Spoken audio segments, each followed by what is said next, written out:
How do I get there?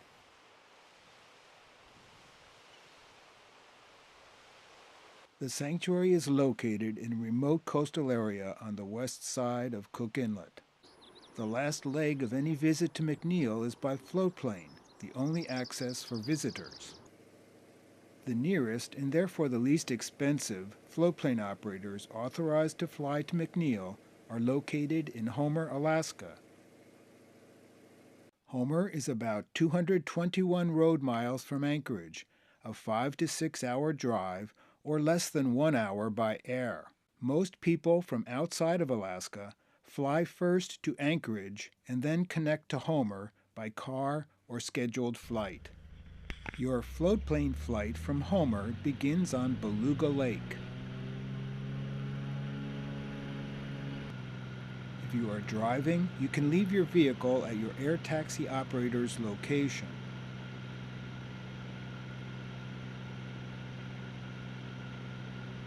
After takeoff, you will fly southwest a little more than 100 miles across Cook Inlet and past Augustine Volcano to the sanctuary.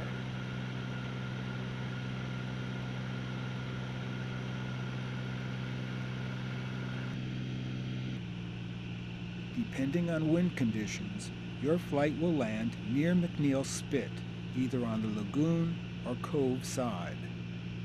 Floatplane schedules to McNeil are determined by the tides.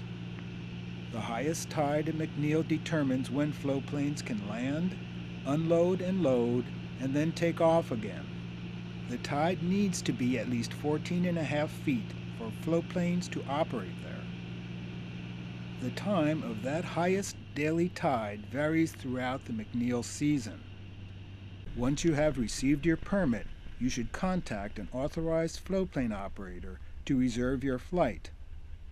You can learn when you will need to be at the floatplane operator's location, ready to load and take off. If the highest daily tide occurs early in the morning, you might need to spend a night in Homer in order to be ready. Check the McNeil Viewing Permits website page. It provides a wealth of information about permit period dates and related tidal information. Highlighted in yellow are those dates when tides might present a problem, and transport to and from McNeil may not be possible. Availability of flights or tidal conditions might require you to travel to McNeil before your permit period begins or depart after it ends. It is generally best to schedule your arrival at least 1 day prior to your permit dates and your departure for the day after your permit period ends. That way, you will get the full benefit of your 4 permit days. But any additional days before or after are in-camp days. You cannot leave the camp area to view bears until your permit dates begin. Weather in Homer and at McNeil can also affect flights to and from the sanctuary. If you are flying to Alaska, you should consider allowing additional time near the end of your permit period in case weather prevents a return to Homer as originally scheduled. Most authorized floatplane operators charge on a seat basis, while others charge on a charter basis. A seat cost will be the same regardless of how many other passengers might be on that plane.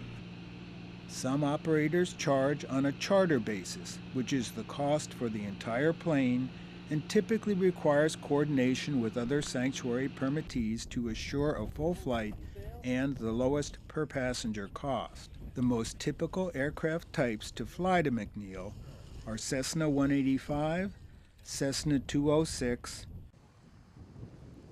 de Havilland Beaver, and de Havilland Otter.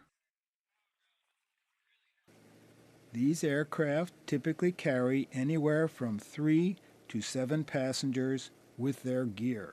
It is important to clarify with your operator your weight restrictions and charges to minimize your weights. Total weight allowance, the combined weight of the passenger and gear, is limited, typically 265 to 300 pounds per passenger depending on the aircraft type and passenger load.